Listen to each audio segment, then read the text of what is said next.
Hello बच्चों, good morning. Combo classes में आपका बहुत बहुत स्वागत है। आज की क्लास में हम पढ़ेंगे इलेक्ट्रिकल कैपेसिटेंस पार्ट 3। हमने नहीं लिखा है यहाँ पर, पार्ट 3 हमारा होगा, पार्ट 3 है ना। इसके पहले हम लोगों ने फर्स्ट पार्ट और सेकेंड पार्ट में पढ़ा था इलेक्ट्रिकल कैपेसिटेंस क्या होता है, कैपेसिटेंस ऑफ अ कंडक्टर क्या होता है, capacitance of a spherical conductor क्या होता है। साथ ही साथ हम लोगों ने potential energy of a capacitance निकाला था और भी हम लोगों ने बहुत चीज निकाला था, जैसे हमने रीडिस्ट्रीब्यूशन ऑफ चार्ज के बारे में पढ़े थे। साथ ही साथ हम लोगों ने अमाउंट ऑफ चार्ज ट्रांसफरिंग पढ़ा था, कॉमन पोटेंशियल पढ़ा था और loss of energy on connecting to charge body. तो हम लोगों ने ये सारा टॉपिक पढ़ लिया है। आज की क्लास में हम बात करेंगे कैपेसिटर के बारे में। साथ ही साथ हमने इधर भी एक टॉपिक लिख रखी है, उसको भी आगे देखते हुए चलेंगे। ठीक है, आज की हमारी टॉपिक है कैपेसिटर। मेन टॉपिक है हमारा इलेक्ट्रिकल कैपेसिटेंस पार्ट 3, यानी ये कैपेसिटेंस से रिलेटेड थर्ड लेक्चर है। इसके पहले अगर आप लोगों ने फर्स्ट और सेकंड लेक्चर नहीं देखा है तो जल्दी से जाइए, फर्स्ट और सेकंड लेक्चर को जल्दी से देख लीजिए, तब हमारे इस चैनल पर आइए, फिर हमारे इस टॉपिक पे आइए और आसानी से सेक्वेंस से पढ़ते जाइए, आपको अच्छे से समझ में आएगा। चलिए तो कैपेसिटर समझते हैं होता क्या है। कैपेसिटर एक डिवाइस होता है जो अपने अंदर चार्ज को होल्ड करके सस्टेन करने की टेंडेंसी रखता है, स्टोर करने की टेंडेंसी रखता है ना। बनाते कैसे हैं? तो बनाने के लिए इसमें हम दो प्लेट्स लेते हैं, दो कंडक्टिंग प्लेट्स लेते हैं और उन दोनों को एक दूसरे से कुछ डिस्टेंस पर सेपरेट कर देते हैं और इस तरह से हमें क्या मिल जाता है, एक कैपेसिटर मिल जाता है। तो हमने लिखा यहाँ पर इसकी definition, capacitor is a two terminal device. Capacitor एक टू टर्मिनल डिवाइस होता है that can store energy in the form of electrical energy, electric charge, जो कि इलेक्ट्रिक एनर्जी को स्टोर करने के काम में आता है, जो अपने अंदर इलेक्ट्रिक एनर्जी को चार्ज के फॉर्म में स्टोर करता है। क्या कहा हम लोगों ने? Capacitor is a device which is used to store the electric energy in the form of electric charge. यानी एक ऐसा डिवाइस है जो इलेक्ट्रिकल एनर्जी को अपने अंदर स्टोर करके रखता है चार्ज के फॉर्म में। या फिर ऐसा कह सकते हैं कि capacitor is a device which is used to sustain और होल्ड और स्टोर द चार्ज। बात क्लियर है? इसमें क्या फिर लिखे हम लोगों ने? लिखा हम लोगों ने, it consist of two electrical conductors और प्लेट्स। इसमें दो इलेक्ट्रिकल कंडक्टर होते हैं या फिर प्लेट्स होते हैं, बिटवीन प्लेट्स और that's are separated by a short distance, जो एक दूसरे से कुछ डिस्टेंस पर रखे होते हैं, है ना। By a short distance the space between the plates में बी फिल्ड बाय एयर और वैक्यूम। हो सकता है कि इन दोनों के प्लेटों के बीच का माध्यम जो है, मीडियम जो है, एयर हो सकता है, वैक्यूम हो सकता है, या फिर कोई कंडक्टर इंसुलेटिंग मटेरियल या फिर कोई डाइलेक्ट्रिक मटेरियल बीच में रखा जा सकता है। रखा होता है, जा सकता नहीं, रखा होता है। तो ओवरऑल हम लोगों ने कहा कि capacitor is a device which is used to hold the charge और which is used to store the electric energy in the form of electric charge. It consist of two parallel plates separated by a short distance. बात clear है? And a dielectric medium or insulating medium is filled or vacuum is filled between the plates। और उन प्लेटों के बीच में क्या होता है? या तो वैक्यूम होता है या फिर एयर हो सकता है या फिर कोई डाइलेक्ट्रिक मीडियम भरा होता है। बात क्लियर है? अब समझते हैं ये डाइलेक्ट्रिक। अभी तो हम लोगों ने इसको डिफिनीशन के बेस पर समझा, अब हम उसको फिगर को समझते हैं। इसमें हमने क्या लिया? इसमें हम लोगों ने यहाँ पर लिखा है कि ये टू इलेक्ट्रिकल कंडक्टर्स होते हैं या प्लेट्स होते हैं, है ना। हम लोगों ने दो प्लेट्स ऑलरेडी बना रखा है, इन्हीं दोनों प्लेट्स से मिलाकर के हमारा एक कैपेसिटर बनता है। और क्या करते हैं, इन दोनों प्लेट्स को लेकर के इस प्लेट को, इन दोनों प्लेट को क्या करते हैं, एक नॉन कंडक्टिंग, क्या करते हैं, एक नॉन कंडक्टिंग, ये क्या है, स्टैंड है। क्या है ये? स्टैंड है ना, नॉन कंडक्टिंग स्टैंड है, यानी इंसुलेटर है। इनको इस तरह से होल्ड करा दिया जाता है, इस तरह से खड़ा कर दिया जाता है। फिर क्या करते हैं, फर्स्ट कंडक्टर को हम किसी वायर के हेल्प से किसी पॉजिटिव सोर्स से कनेक्ट कर देते हैं। क्या करते हैं, इसका जो प्रिंसिपल है, फर्स्ट प्लेट को हम क्या करते हैं, किसी पॉजिटिव चार्ज वाले सोर्स से कनेक्ट कर देते हैं। जब पॉजिटिव चार्ज वाले सोर्स से कनेक्ट करते हैं तो चार्ज इसके सरफेस पर जा करके डिस्ट्रीब्यूट हो जाता है। बात क्लियर है। अब देखते हैं, जैसे ही इस पर प्लस क्यू चार्ज जनरेट होता है, ये भी इसके नियरर ही रखा है, तो जितना इस पे पॉजिटिव चार्ज हम लोग इसको देते हैं, सेम उतना ही चार्ज इसके पहले सरफेस पे क्या हो जाता है, दूसरे प्लेट के एक सरफेस पर प्रोड्यूस हो जाता है। उतना ही सेम अमाउंट में जितना इस पर पॉजिटिव चार्ज है उतना ही नेगेटिव चार्ज। लेकिन हम लोगों ने पढ़ा है कंजर्वेशन ऑफ चार्ज में, charge can not be created nor be destroyed, but it can be transfer from one body to another body.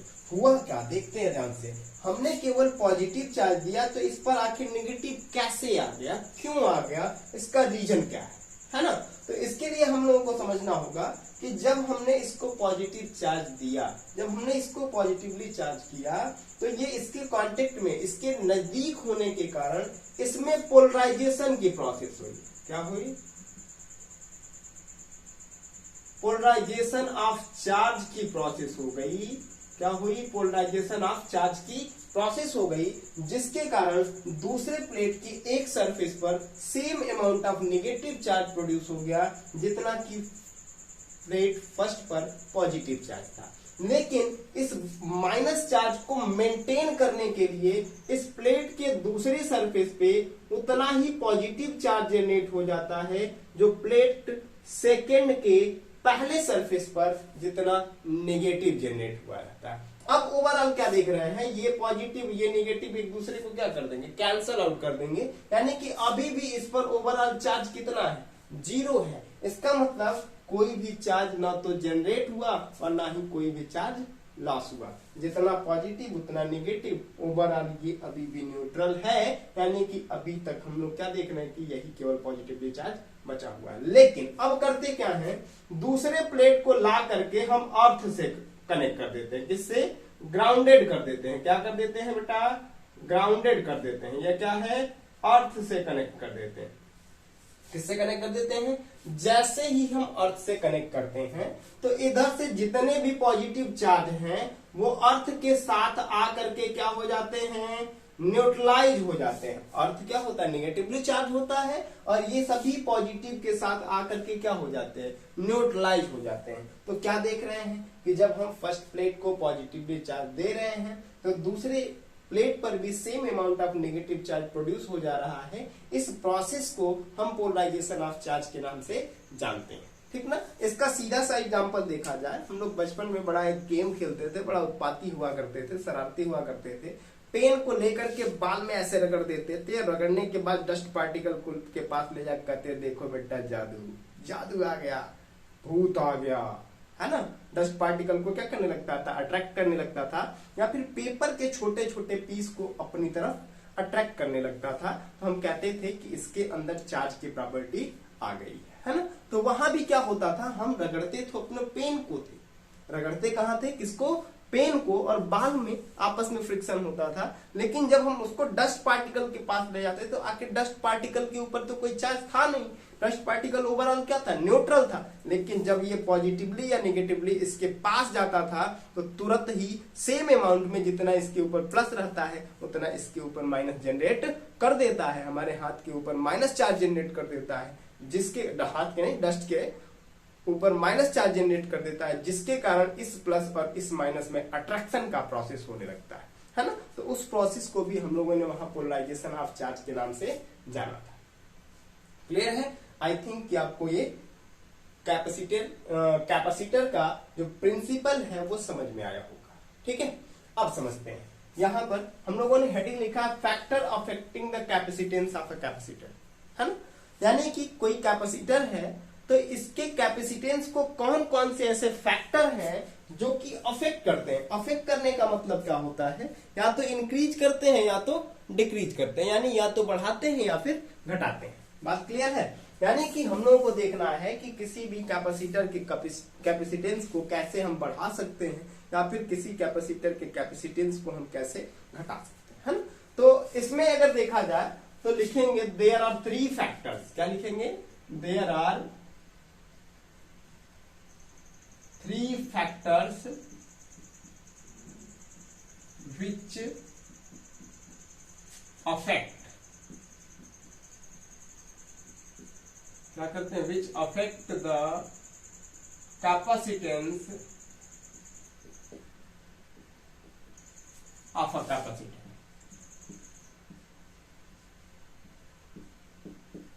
है ना। पहला क्या होता है? Area of plate, area of plate, है ना। यानी कि अगर एरिया ऑफ प्लेट हम घटाते हैं तब क्या होगा, बढ़ाते हैं तो तब क्या होगा, क्या कैपेसिटेंस में कोई चेंजिंग आएगी कैपेसिटर के, या कोई चेंजिंग नहीं आएगी, इंक्रीज करेगा या डिक्रीज करेगा, ये चीज हम लोग को देखना है। यानी एरिया पर जो है किसी कैपेसिटर का कैपेसिटेंस डिपेंड करता है कि नहीं करता है, और अगर डिपेंड करता है तो किस तरह से डिपेंड करता है उसके बारे में हम लोग को पढ़ना है। सेकेंड हमारा होता है separation distance, separation distance between them, between plates, है ना। और थर्ड होता है the medium between plates,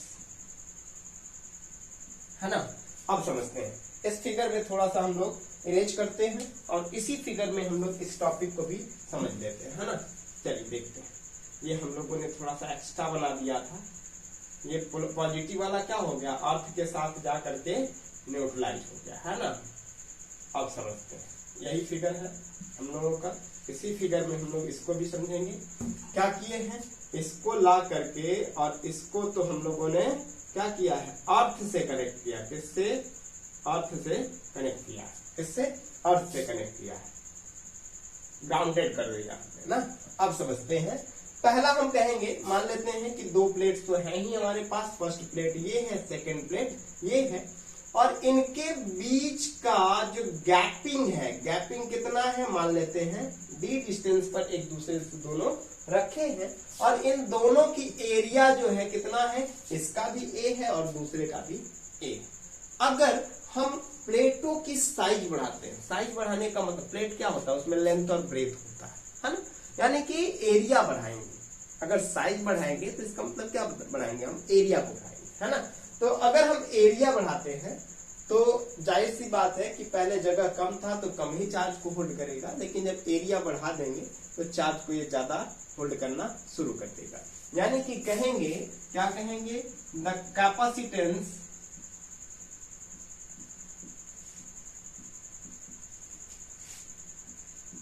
of a capacitor is directly proportional to, क्या, directly proportional to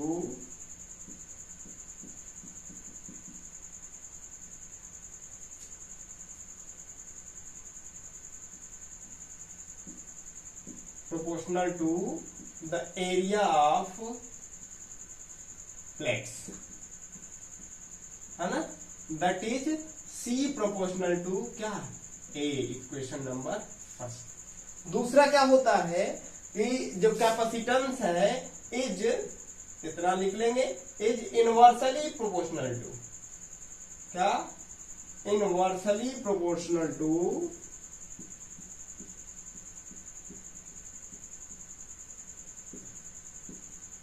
the separation distance between them ना। यानी कि क्या हो जाएगा, C universally proportional to 1/d, जैसा कि हम लोग देख रहे हैं कि ये दोनों प्लेट क्या है, एक दूसरे से d डिस्टेंस पर रखे हैं। ये हो गया हम लोगों का सेकंड मेथड, ठीक है। थर्ड में क्या होता है, it is directly proportional to the dielectric constant of the medium between the plates. यानी कि जो मीडियम, मान लेते हैं कि इसके बीच में ग्लिसरीन रखा, क्या कर रखा है, ग्लिसरीन रखा है, या हो सकता है कि इसके बीच में वैक्यूम हो, तो उस कंडीशन में इस डाइलेक्ट्रिक, इस मीडियम का कोई ना कोई डाइलेक्ट्रिक कांस्टेंट की वैल्यू होगी 1 2 3 4 5 6 जो भी होगी, बाद में देखेंगे। तो क्या होता है, उसके डायरेक्टली प्रोपोर्शनल में होता है, यानी C प्रोपोर्शनल टू हम लोगों ने कह दिया K। ये हो गया हमारा क्वेश्चन नंबर 3। इसका मतलब ओवरऑल हम लोगों ने देखा कि किसी भी कैपेसिटर का जो कैपेसिटेंस होता है वो इन्हीं 3 फैक्टर्स पर क्या करता है, डिपेंड करता है। इस हिसाब से हम आगे फाइंड करेंगे पैरेलल प्लेट कैपेसिटर का कैपेसिटेंस, है ना।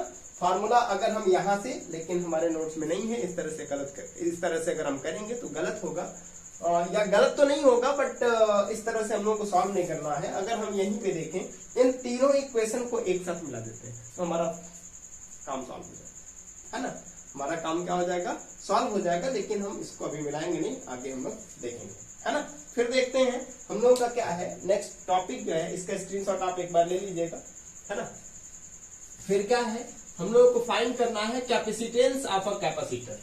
अगर कोई कैपेसिटर है हमारे पास और उसका कैपेसिटेंस हम लोगों को फाइंड आउट करना है।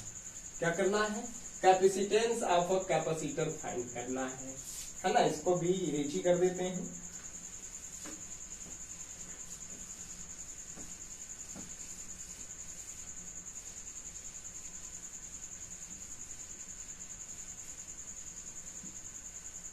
क्या फाइंड करना हम लोगों को, capacitance of a parallel plate capacitor. क्या फाइंड करना हम लोगों को, कैपेसिटेंस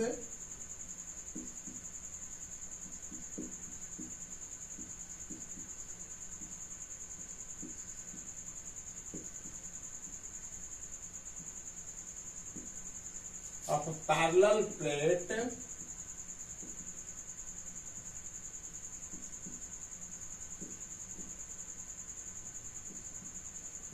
कैपेसिटर, है ना। अगर एक पैरेलल प्लेट कैपेसिटर है तो इसका कैपेसिटेंस जो है किन किन फैक्टर पर डिपेंड कर, कैसे निकालेंगे, इसकी बात हम लोगों को करना है। तो पैरेलल प्लेट कैपेसिटर में अभी हम लोगों ने देखा था कि 2 प्लेट्स थे, ए और बी मान लेते हैं। इसका नाम ए है और इसका नाम बी है। इसका नाम चंगू है, इसका नाम मंगू है।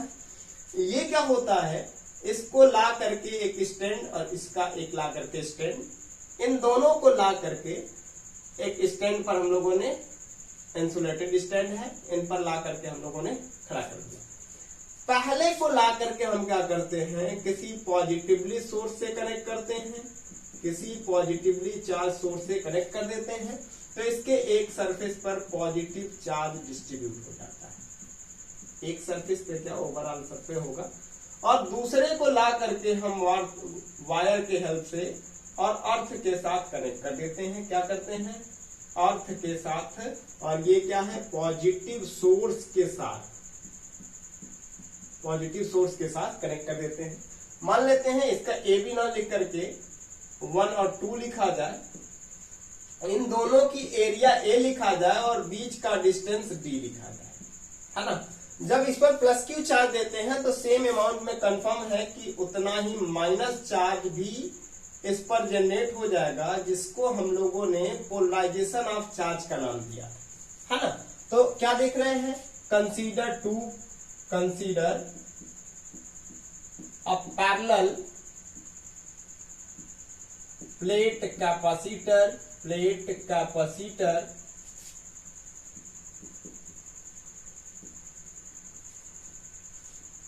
of plate 1 and 2 each having area capital है। सबकी एरिया क्या है, कैपिटल है, ए है, are separated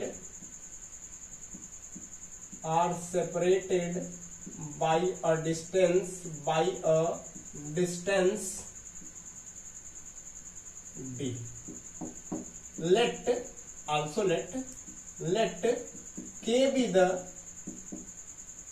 dielectric, let a medium of dielectric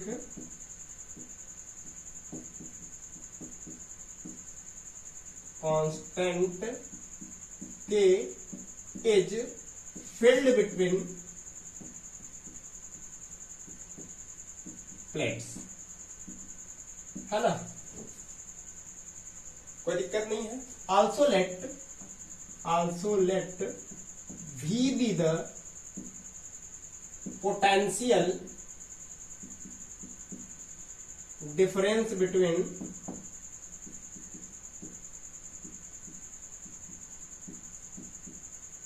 the plates, है ना। Then the electric field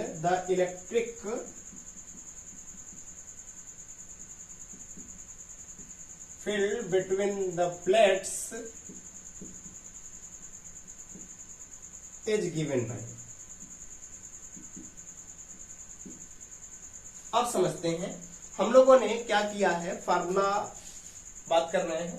पहले समझते हैं लिखा क्या हम लोगों ने, है ना। एक पैरेलल प्लेट कैपेसिटर है, दोनों प्लेट्स का एरिया A है और इनके बीच की गैपिंग D है। इसके बाद हमने कहा इन दोनों प्लेट्स के बीच का जो पोटेंशियल डिफरेंस है वो कितना है, V है।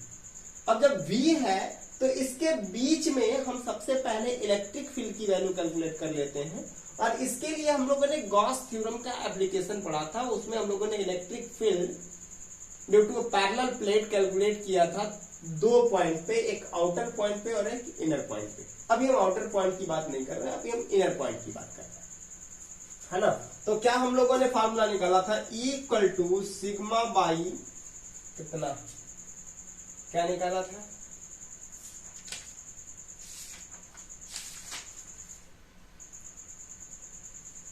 सिग्मा बाई 2 एप्सिलॉन नॉट, ये निकाला था।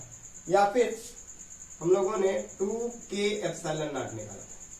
ये आप लोग शायद याद भी रखे होंगे, नहीं भी याद रखे होंगे। आई थिंक हमने ये इसको पढ़ाया था,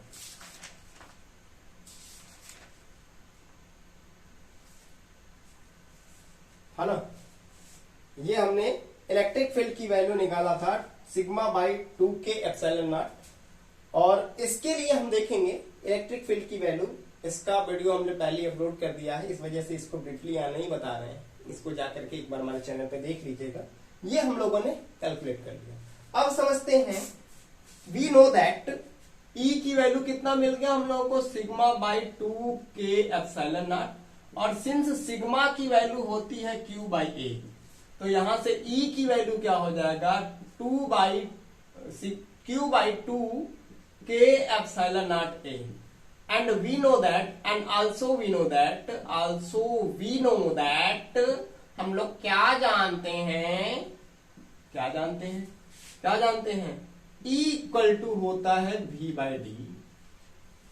तो V इक्वल टू कितना हो जाएगा, E इंटू डी हो जाएगा ना, क्या हो जाएगा, V equal to E into D. E की वैल्यू यहां से तो क्या हो जाएगा, V इक्वल टू हो जाएगा हम लोगों को कितना, Q by 2k epsilon not A into D, है ना। अब देखो अगेन वी नो दैट, हम फिर जानते हैं, क्या जानते हैं, C equal to Q by V। ये तो फार्मूला सबको ही पता है। तो क्या हो जाएगा, V की वैल्यू यहां से इसमें पुट कर दिया जाए तो C इक्वल टू हो जाएगा Q by QD by 2 epsilon not के A हो जाएगा। यहां से Q से Q कैंसिल, तो C की वैल्यू हो गया 2 एप्सिलॉन नॉट के A बाई D, है ना। कोई दिक्कत है। अब देखो एक प्रॉब्लम है, क्या प्रॉब्लम है, आप लोगों ने ध्यान नहीं दिया, हम ध्यान दिलाते हैं। क्या प्रॉब्लम, पैरेलल प्लेट के लिए हम लोगों ने जो इलेक्ट्रिक फील्ड की वैल्यू कैलकुलेट की थी वो 2 नहीं आया था, ये तो सिंगल प्लेट के लिए आया था। जब पैरेलल प्लेट था तो यहां से 2 हमारा क्या था, गायब हो गया था। तो यहां से हम 2 को क्या कर देंगे, गायब कर देंगे। जैसे ही गायब करेंगे तो यहां से 2 कहां गया, अपने घर गया। तो यहां से और क्या लिख सकते हैं, C इक्वल टू लिख सकते हैं K epsilon not A by D, है ना। This is the expression for the capacitance of a parallel plate capacitor. यही जो फार्मूला हमें मिला ये क्या है, किसी पैरेलल प्लेट कैपेसिटर के कैपेसिटेंस का फार्मूला है ना।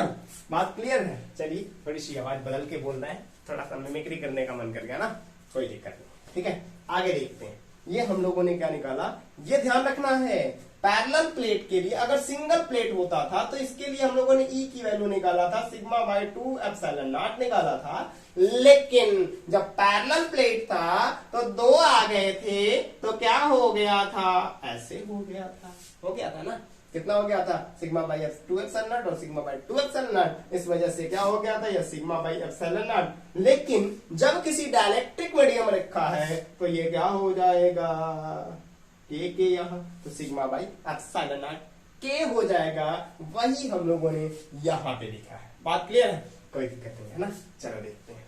इसलिए कंफ्यूज नहीं होना है, थोड़ा सा कंफ्यूजन दूर कर लेना है कि पैरेलल प्लेट होगा तो 1/2 नहीं होता, और अगर पैरेलल प्लेट होगा तो 1/2 नहीं होता। अगर पैरेलल प्लेट है तो 1/2 नहीं होता, और अगर सिंगल प्लेट हो तो 1/2 यहां पर होता है। अब समझते हैं, अगर कहा जाए कि इफ k इक्वल टू 1, अगर दोनों प्लेट्स के बीच का मीडियम हो एयर या वैक्यूम, क्या हो जाए, वैक्यूम, तो k की वैल्यू कितना, 1 हो जाएगा। तो कितना हो जाएगा, इफ k इक्वल टू 1, कब के लिए, जब बीच का मीडियम एयर या वैक्यूम हो, तब के कंडीशन में कैपेसिटेंस को हम लेट कर दे रहे हैं कितना, C0। तो C0 की वैल्यू क्या हो जाएगा, k की value 1 epsilon not A by D। तो C इक्वल टू हो जाएगा epsilon not A by D। ये इक्वेशन नंबर सेकेंड और ये इक्वेशन नंबर फर्स्ट। तो from equation first and second क्या कर लिया जाए, क्या मिला हम लोगों को, C equal to K epsilon not A by D, और यहां से C0 equal to epsilon not A by D मिला है। दोनों को डिवाइड कर लिया जाए तो क्या मिलेगा, एप्सिलॉन नॉट से ये कैंसिल, A से A कैंसिल, D से D। तो C by C0 equal to क्या मिल गया, K। तो C इक्वल टू कितना मिल गया हम लोगों को, K C0 मिल गया, है ना। यानी कि अगर इस कैपेसिटर का कैपेसिटेंस दिया हो कि तब की कंडीशन में जब एयर या वैक्यूम हो, अगर किसी दूसरे मटेरियल को बदल करके हम उसका कैपेसिटेंस निकालना चाहते हैं तो तुरंत ही उसके डाइलेक्ट्रिक कांस्टेंट की वैल्यू से मल्टीप्लाई कर देंगे तो हमारा फाइनल रिजल्ट आ जाएगा कि इसके बीच में जब कोई डाइलेक्ट्रिक मीडियम रखेंगे तो कैपेसिटेंस कंफर्म है कि क्या हो जाएगा, बढ़ जाएगा। बात क्लियर है। आई थिंक कि आपको ये थोड़ा सा समझने में दिक्कत हो रही होगी। एक दो बार जब इसको रिपीट करके रिटर्न आकर के पढ़ेंगे, देखेंगे वीडियो को, तब जाकर के ये क्लियर होगा। और ये देखा जाए एग्जाम के व्यूज हो तो बहुत ही ज्यादा इंपॉर्टेंट है, न्यूमेरिकल भी इसका आता है और साथ ही साथ इस पे डेरिवेशन भी आता है। इसलिए इसका न्यूमेरिकल भी तैयार करेंगे अपनी बुक से और इसका डेरिवेशन भी हम लोग पढ़ते हुए चलेंगे। ठीक है, चलिए फिर हम पढ़ेंगे अभी की क्लास में कॉम्बिनेशन ऑफ कैपेसिटर्स, है ना। कैपेसिटर्स का हम कॉम्बिनेशन देखेंगे। जैसे हम लोग क्लास 10th में पढ़े थे, रेजिस्टेंसेस को कंबाइन करते थे 2 मेथड से, सीरीज मेथड में, सीरीज में और पैरेलल में। सेम उसी तरह से हम कैपेसिटर को भी कनेक्ट करेंगे सीरीज में और पैरेलल में। हम लोगों ने रेजिस्टेंस में कहा था कि जब हमारे पास रेजिस्टेंस है ही तो उन्हें कंबाइन करने की जरूरत क्यों पड़ी, उन्हें जोड़ने की जरूरत क्यों पड़ी, सीरीज में पैरेलल में ऐड करने, कनेक्ट करने की जरूरत क्यों पड़ी। तो उसी तरह से हम यहाँ भी सवाल पूछेंगे कि कैपेसिटर जब हमारे पास है ही तो कैपेसिटर्स को कनेक्ट करने की जरूरत क्यों पड़ी, कंबाइन करने की जरूरत क्यों पड़ी, है ना। तो रेजिस्टेंस को कंबाइन करने से हमें फायदा हुआ था कि कम को ज्यादा में और ज्यादा को कम में कन्वर्ट कर ले रहे थे, सेम उसी तरह से कैपेसिटर में भी होगा। अगर बहुत सारे कैपेसिटर हमारे पास हैं तो उनसे हम डिजायरेबल वैल्यू जिस तरह से हमें चाहिए उस तरह से हम उन्हें कनेक्ट कर करके और अलग अलग वैल्यू कैलकुलेट कर सकते हैं, है ना। तो इसमें भी देखेंगे कैपेसिटर में भी कैपेसिटर का कनेक्शन भी दो मेथड से होगा। तो चलिए स्टार्ट करते हैं, है ना। इसका एक बार आप स्क्रीनशॉट ले लीजिए, फिर हम इरेज करते हैं इसको, है ना। चलिए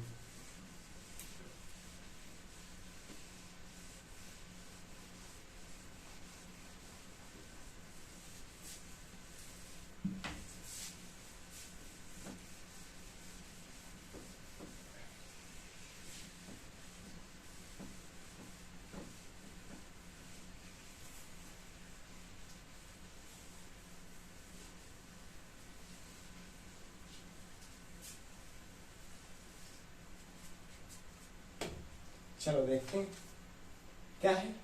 हमें पढ़ना है कॉम्बिनेशन ऑफ, क्या पढ़ना है,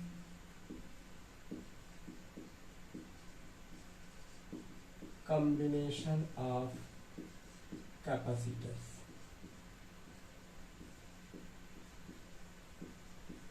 है ना। कॉम्बिनेशन ऑफ कैपेसिटर तो कंबाइन, तो कहेंगे देयर आर टू मेथड, कितने, there are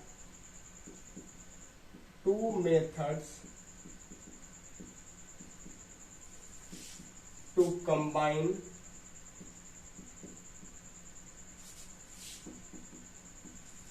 the capacitors,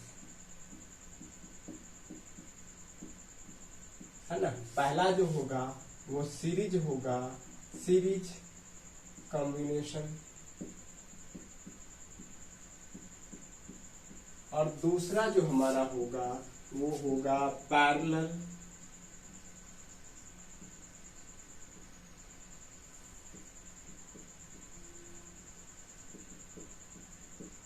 combination, ठीक है। सीरीज कॉम्बिनेशन में क्या करते हैं, जितने भी कैपेसिटर्स हमारे पास होते हैं उनके सेकेंड एंड को अगले के फर्स्ट से कनेक्ट करते हैं, है ना। देखते हैं ये हम लोगों ने तीन कैपेसिटर लिया, एक कैपेसिटर ये पैरेलल प्लेट कैपेसिटर, दूसरा पैरेलल प्लेट कैपेसिटर ये लिया, तीसरा पैरेलल प्लेट कैपेसिटर ये लिया, ठीक है। अब समझते हैं पैरेलल प्लेट कैपेसिटर है तो इसका फर्स्ट प्लेट ये होगा, सेकंड प्लेट ये होगा, कंफर्म है। इधर वाला फर्स्ट, इधर वाला सेकंड, इधर वाला फर्स्ट, इधर वाला सेकंड, इधर वाला फर्स्ट, इधर वाला सेकंड, होगा ना। अब देखते हैं क्या करते हैं, ये 1 है, ये 2 है, ये 1 है, ये 2 है, ये 1 है, ये 2 है। प्लेट की बात कर रहे हैं, 1 2 कहां से लिख रहे हैं हम, प्लेट की बात कर रहे हैं। ये फर्स्ट प्लेट, ये सेकंड प्लेट, है ना। ये फर्स्ट प्लेट, ये सेकंड प्लेट, ये फर्स्ट प्लेट, ये सेकंड प्लेट। करते क्या है, इनको कंबाइन करने के लिए हम पहले कैपेसिटर के सेकेंड प्लेट को दूसरे के फर्स्ट से, यानी इनको ऐसे कंबाइन कर देंगे। यहां हमने कंबाइन कर दिया, है ना। इसमें हमने क्या करेंगे, इसके दूसरे को इसके पहले से कंबाइन कर देंगे, तो ये हमने कंबाइन कर दिया। बात क्लियर है। इसको अब हम क्या कर देते हैं, मिटा देते हैं। मान लेते हैं कि इसका कैपेसिटेंस C1 है, इसका कैपेसिटेंस C2 है और इसका कैपेसिटेंस C3 है, और ये जो है एक V वोल्ट के सेल के साथ कंबाइन है, एक V वोल्ट के सोर्स के साथ कनेक्ट है, सेल के साथ कनेक्ट है, जिसका पोटेंशियल कितना V है। जब V है तो करंट कंफर्म है कि I चलेगा तो Q इक्वल टू IT होता है। तो T की वैल्यू अगर 1 सेकेंड रख दिया जाए, I इक्वल टू क्या होता है, Q बाई T होता है। तो यहां से देखेंगे अगर T की वैल्यू 1 रखें तो I इक्वल टू कितना हो जाएगा, Q हो जाएगा, होगा ना। तो हम वही बात कर रहे हैं कि यहां से चार्ज चलेगा तो चार्ज चलेगा, तो वही करंट की बात हम लोग कर रहे हैं, ठीक है। चलो देखते हैं, यहां से Q चार्ज चलेगा, यहां तक पहुंचेगा, इसमें भी जाएगा, इसमें भी जाएगा, इसमें भी, और यहां Q चार्ज ही निकल जाएगा, क्योंकि हमें कंजर्वेशन का रूल पता है कि कंजर्वेशन ऑफ चार्ज कहता है कि charges can not be created nor be destroyed. तो ये भी अगर Q यहां से चला है तो लास्ट तक Q वहां भी निकलेगा, है ना। अब समझते हैं, लेकिन इसका कैपेसिटेंस अलग है, इसका कैपेसिटेंस अलग है और इसका कैपेसिटेंस अलग है, तो इनके बीच का पोटेंशियल ड्रॉप अलग होगा और इनके बीच का पोटेंशियल ड्रॉप अलग होगा और तीसरे के बीच का पोटेंशियल ड्रॉप अलग होगा। तो क्या लिखेंगे, कंसीडर 3 कैपेसिटर्स ऑफ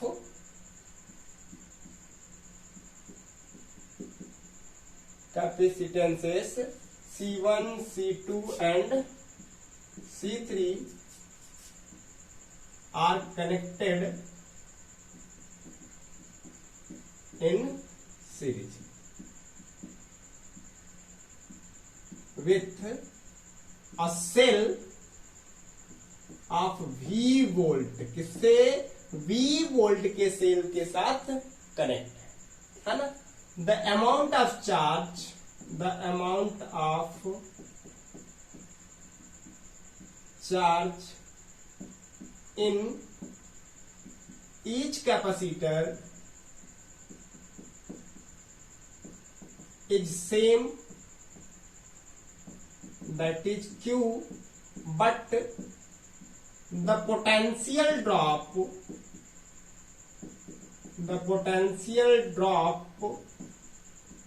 across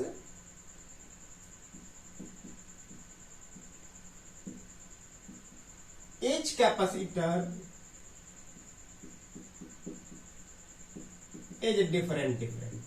क्या होगा? डिफरेंट होगा, और that is V1, V2 and V3 होगा, है ना। देन वी नो दैट क्या होता है? V equal to Q by C होता है ना। तो कितना हो जाएगा हम लोग का? V1 equal to Q by C1, V2 equal to Q by C2 और V3 इक्वल टू हो जाएगा Q बाई C3। हो जाएगा कि नहीं हो जाएगा? यही फार्मूले से V इक्वल टू कितना? Q by C, V1 equal to Q by C1, V2 equal to Q by C2 और V3 equal to Q by C2। ठीक है। अब देखो क्या है, यही समझना है कि V वोल्ट के सोर्स के साथ कनेक्ट किए थे, तो इसी का कुछ पार्ट इसमें ड्रॉप हुआ, कुछ इसमें हुआ, कुछ इसमें हुआ। तो ओवरऑल अगर देखें कंजर्वेशन ऑफ एनर्जी, तो V इक्वल टू कितना? V1 plus V2 plus V3 मिलेगा। V की वैल्यू यहां से रख देते हैं Q by C equal to V1 की वैल्यू यहां से रख देते हैं Q by C1 plus Q by C2 plus Q by C3, है ना। यहां से Q कॉमन होगा तो Q by C equal to Q bracket में 1 by C1 plus 1 by C2 और 1 बाई C3 हो गया। Q से Q कैंसिल, तो 1 by C equal to 1 by C1 plus 1 by C2 plus 1 by C3। यानी कि हम लोगों ने क्या देखा कि अगर तीन कैपेसिटर एक दूसरे के सीरीज में कनेक्ट हो तो उनका जो इक्विवेलेंट कैपेसिटेंस आएगा, वेयर C क्या है? C जो है equivalent capacitance of the three capacitors, है ना। इन तीनों का मिला जुला के जो वैल्यू है वो C है।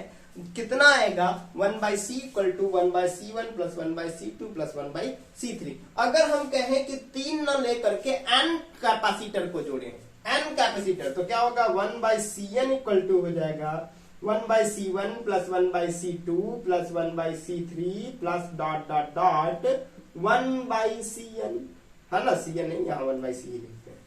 फॉर n कैपेसिटर होंगे तो उस कंडीशन में हमारा फॉर्मूला क्या मिल जाएगा? ये मिल जाएगा। इसको कैसे डिफाइन करेंगे? तो कहेंगे the equivalent capacitance in series combination is equal to the reciprocal of individual capacitances, है ना। ठीक है। फिर देखते हैं पैरेलल कॉम्बिनेशन। पैरेलल कॉम्बिनेशन में भी हम सेम यही टेक्निक का यूज करेंगे। यही प्यार, यही दुलार हम कैपेसिटर को देंगे, यही प्यार और यही दुलार हम देंगे कैपेसिटर को, यही प्यार और यही दुलार हम देंगे कैपेसिटर को, है ना। तो क्या हो गया? मान लेते हैं कि तीन कैपेसिटर है हमारे पास। ये हो गया C1, ये हो गया कौन सा? C1, ये हो गया हमारे पास C2, कौन सा हो गया? C2, ये हमारे पास हो गया हमारे पास C3, है ना।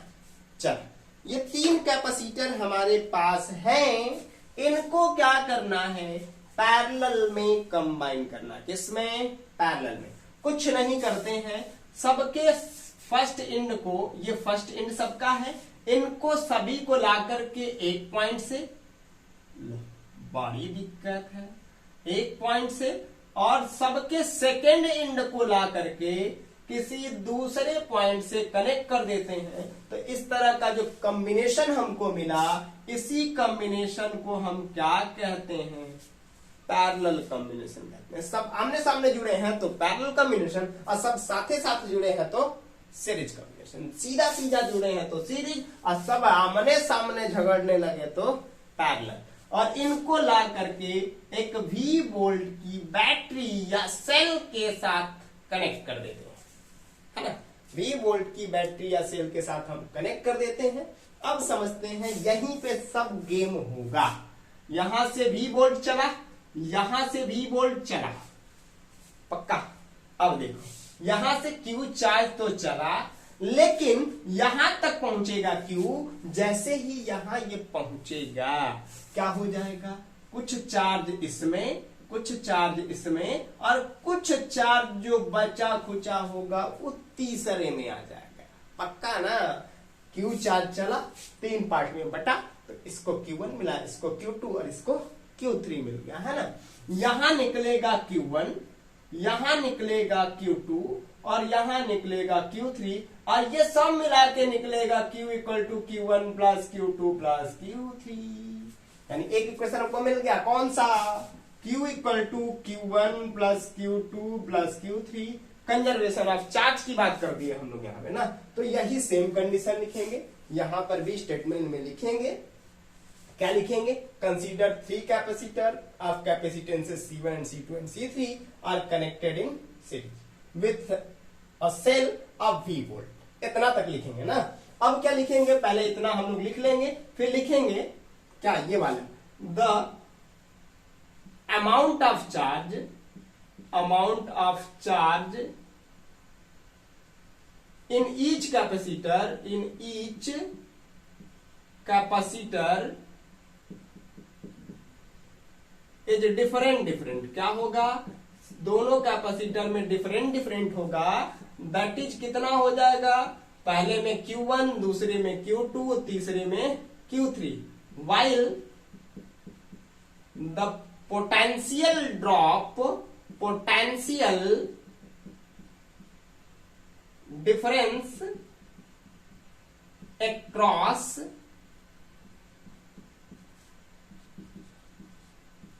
the each end, across the ends of, across the ends, across the ends of each capacitor, each capacitor is same। क्या होगा, दैट इज कितना होगा, V होगा। तो क्या होगा, Q1 की वैल्यू, Q इक्वल टू कितना होता है फार्मूला, Q इक्वल टू होता है CV, तो Q1 इक्वल टू हो जाएगा C1V, और Q2 इक्वल टू हो जाएगा C2V, और Q3 इक्वल टू हो जाएगा C3V, हो जाएगा ना। अब ये वाले इक्वेशन को सॉल्व किया जाए तो Q equal to Q1 plus Q2 plus Q3 मिला है। अब Q1 की वैल्यू यहां से, Q की वैल्यू यहां से, Q2 की वैल्यू, Q3 की वैल्यू इसमें पुट कर दिया जाए तो क्या मिल जाएगा, CV equal to C1V plus C2V plus C3V। यहां से CV equal to V common, C1 plus C2 plus C3 ना, V से V कैंसिल, तो C इक्वल टू हो गया C1 plus C2 plus C3, है ना। This is the where C is the क्या है, equivalent, equivalent VALENT, valent capacitance है ना। अब समझते हैं, अगर n कैपेसिटर्स जो है पैरेलल में अगर कंबाइन हो जाए, फॉर n कैपेसिटर, किसने के लिए, n कैपेसिटर, तो C इक्वल टू क्या, C1 plus C2 plus C3 plus dot dot dot कितना, plus Cn। This is the equivalent capacitance of n capacitors connected in parallel। Clear है। आज की class में बस इतना है, मिलते हैं जल्दी ही नेक्स्ट वीडियो में। अगर आप हमारे चैनल पर नए हैं तो लाइक करिए, शेयर करिए, सब्सक्राइब करना मत भूलिए। साथ ही साथ पढ़ते रहिए, घर पे मस्त रहिए, व्यस्त रहिए। मिलते हैं नेक्स्ट क्लास में, धन्यवाद।